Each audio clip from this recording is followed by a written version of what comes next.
you say would be the thing, if you had a chance to sit down with Axl, have a heart-to-heart, what would be the first thing you would say to him?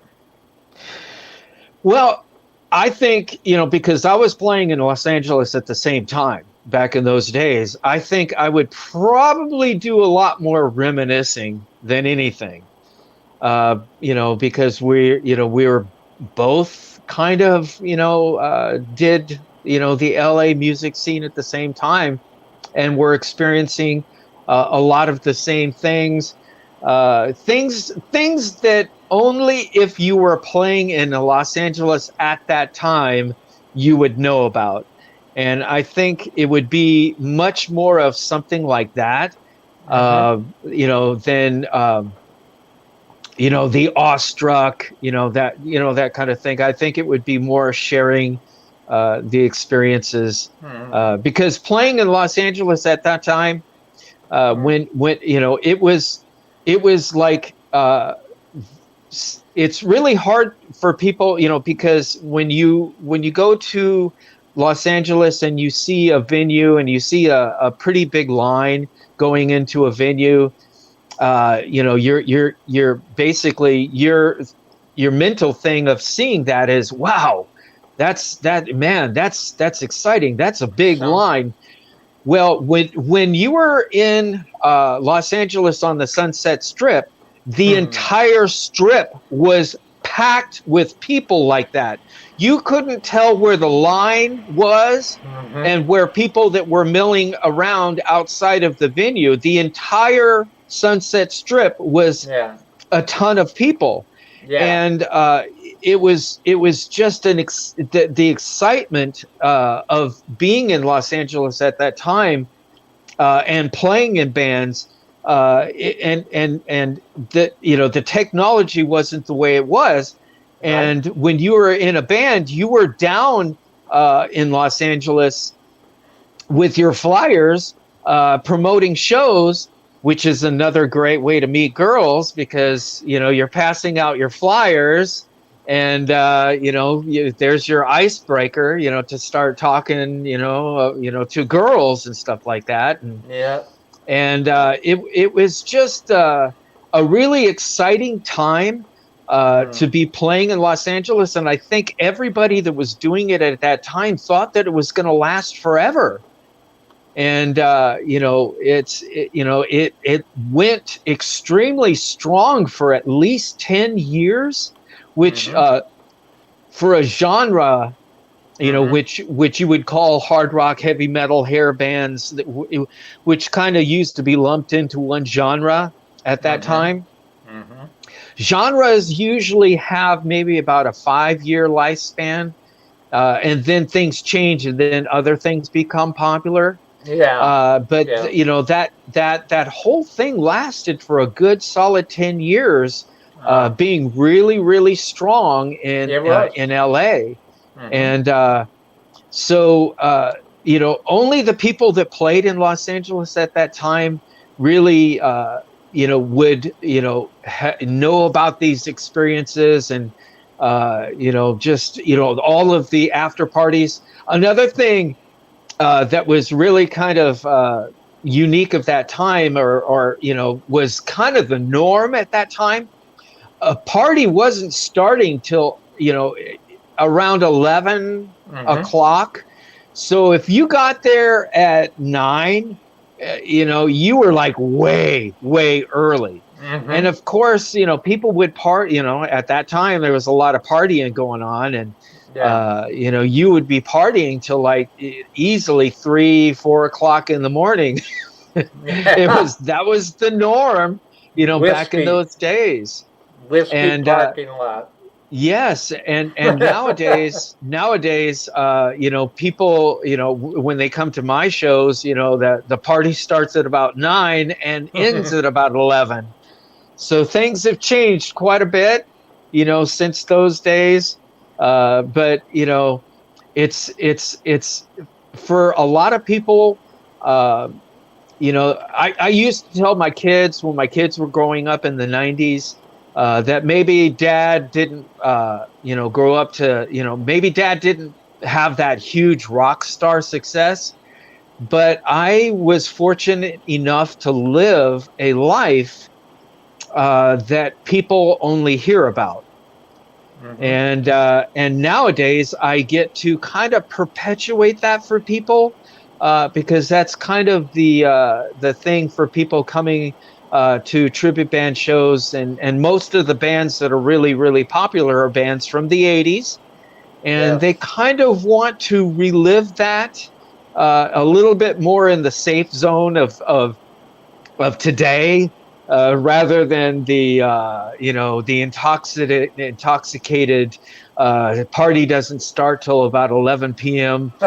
Days of the 80s, and partying all the way into the night, to the wee hours of the morning. Yeah. Well, I this really strikes a memory, and it strikes the beauty of, at that time, the era of Guns N' Roses, the era of LA Guns, the era of Bang Tango, the era of Shark Island. Yes. It takes me back. I mean, back at that time, house parties were always great.